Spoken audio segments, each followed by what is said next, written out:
eu sou a professora Joira e nesta aula falaremos sobre espelhos esféricos. Espelho esférico é toda superfície refletora cuja forma é uma calota esférica, podendo ser um espelho côncavo ou convexo.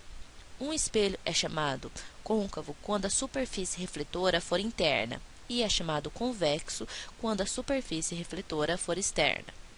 O espelho esférico aparece em vários momentos do nosso cotidiano, como, por exemplo, no retrovisor de um carro, em um telescópio, em lojas para ampliar o campo visual e em outras situações. Os espelhos esféricos possuem os seguintes elementos: C, centro de curvatura do espelho; R, raio de curvatura do espelho; V, vértice do espelho; θ, ângulo de abertura do espelho; e o eixo óptico principal, que é a reta que passa pelo centro de curvatura e pelo vértice do espelho.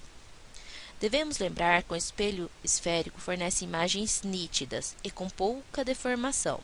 Se o ângulo de abertura do espelho for menor ou igual a 10 graus e se os raios de luz incidirem paralelos ao eixo óptico principal e próximo a ele.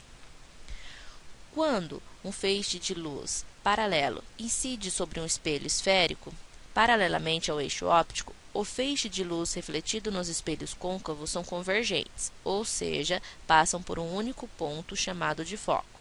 Nos espelhos convexos, o feixe de luz reflete divergente. Para se encontrarem no foco, é necessário fazer o prolongamento dos raios.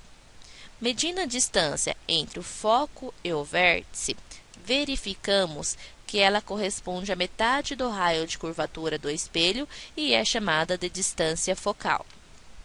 Para construirmos graficamente as imagens, é preciso usar sempre dois raios notáveis, dos 4 que vou apresentar para você. Todo raio que incide pelo centro de curvatura reflete-se sobre si mesmo.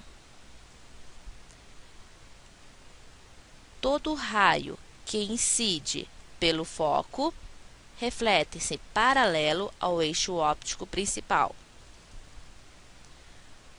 Todo raio que incide paralelo ao eixo óptico principal reflete-se pelo foco. Todo raio que incide pelo vértice reflete simetricamente em relação ao eixo óptico principal. Vamos agora construir geometricamente algumas imagens e verificar suas características. Vamos colocar um objeto real na frente de um espelho convexo. Para desenhar sua imagem, devemos escolher dois raios notáveis dos 4 apresentados anteriormente. Primeiro raio. Todo raio que incide pelo centro de curvatura reflete-se sobre si mesmo. Segundo raio. Todo raio que incide paralelo ao eixo óptico principal reflete-se pelo foco.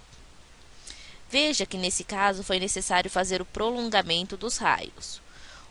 Onde houve a intersecção dos raios é a parte superior da imagem do objeto e a imagem de sua base estará sobre o eixo óptico. Podemos observar que a imagem é virtual, direita e menor que o objeto. Vamos colocar um objeto real na frente de um espelho côncavo entre o foco e o vértice. Para desenhar sua imagem, devemos escolher dois raios notáveis. Primeiro raio. Todo raio que incide pelo centro de curvatura reflete-se sobre si mesmo. Segundo raio. Todo raio que incide paralelo ao eixo óptico principal reflete-se pelo foco. Veja que nesse caso também foi necessário fazer o prolongamento dos raios. Onde houve a intersecção dos raios é a parte superior da imagem do objeto e a imagem de sua base estará sobre o eixo óptico. Podemos observar que a imagem é virtual, direita e maior que o objeto. Vamos colocar um objeto real na frente de um espelho côncavo entre o centro de curvatura e o foco. Para desenhar sua imagem, devemos escolher dois raios notáveis. Primeiro raio. Todo raio que incide pelo centro de curvatura reflete-se sobre si mesmo. Segundo raio. Todo raio que incide paralelo ao eixo óptico principal reflete-se pelo foco. Veja que, nesse caso, não foi necessário fazer o prolongamento dos raios. Onde houve a intersecção dos raios é a parte superior da imagem do objeto, e a imagem de sua base estará sobre o eixo óptico. Podemos observar que a imagem é real, invertida e maior que o objeto. Para se obter a imagem formada por um espelho esférico, usamos o método gráfico. Agora, vamos obter a posição da imagem por meio de cálculos chamado de método analítico. Para isso, temos a seguinte expressão, chamada de equação dos espelhos esféricos ou equação de Gauss. 1 sobre P mais 1 sobre P' é igual a 1 sobre F, onde P é a distância do objeto ao espelho. P' é a distância da imagem ao espelho e F é a distância focal. Temos também a equação do aumento linear transversal, que nos permite dizer se uma imagem é direita ou invertida. A é igual a I sobre O igual a menos P' sobre P, onde A representa o aumento linear, I é a altura da imagem e O é a altura do objeto. Segue a seguinte tabela com a convenção de sinal. P maior que zero, objeto real. P menor que zero, objeto virtual. P' maior que zero, imagem real. P' menor que zero, imagem virtual. F maior que zero, foco real, espelho côncavo. F menor que zero, foco virtual, espelho convexo. F menor que zero, foco virtual, espelho convexo. O menor que zero, objeto abaixo do eixo óptico principal. I e O com sinais contrários, imagem invertida em relação ao objeto. A maior que zero, imagem direita. A menor que zero, imagem invertida. Vamos realizar agora alguns exercícios. Exercício número 1. Um objeto real se encontra sobre o eixo principal de um espelho côncavo de distância focal de 10 cm e a 20 cm vértice do espelho. Sendo obedecidas as condições de Gauss, sua imagem é real e direita, real e invertida, virtual e direita, virtual e invertida, imprópria, localizada no infinito. Resolução.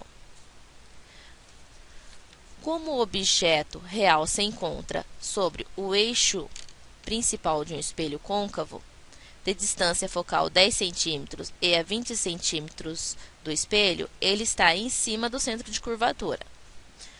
Vamos utilizar dois raios notáveis para desenhar geometricamente a imagem. Primeiro raio. Todo raio que incide pelo centro de curvatura reflete-se sobre si mesmo. Segundo raio.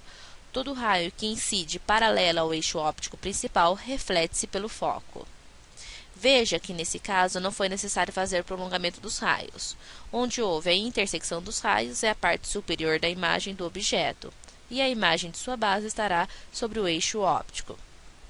Podemos observar que a imagem é real, invertida e do mesmo tamanho. Alternativa B. Real e invertida. Exercício número 2. A figura abaixo representa um raio de luz I que incide paralelamente ao eixo principal, num espelho esférico côncavo e de raio de curvatura 40 cm. Admita serem válidas as condições de Gauss. O raio refletido vai atravessar o eixo principal no ponto da abscissa em centímetros igual a 10, 20, 30, 40, 50. Resolução. Como o raio de curvatura é de 40 centímetros, então o foco está a 20 centímetros do espelho, pois a distância focal é a metade da distância entre o raio de curvatura e o espelho. Alternativa B. Bibliografia consultada, fonte das imagens. Encerramos nossa aula sobre espelhos esféricos. Na próxima aula falaremos sobre a refração da luz. Até lá!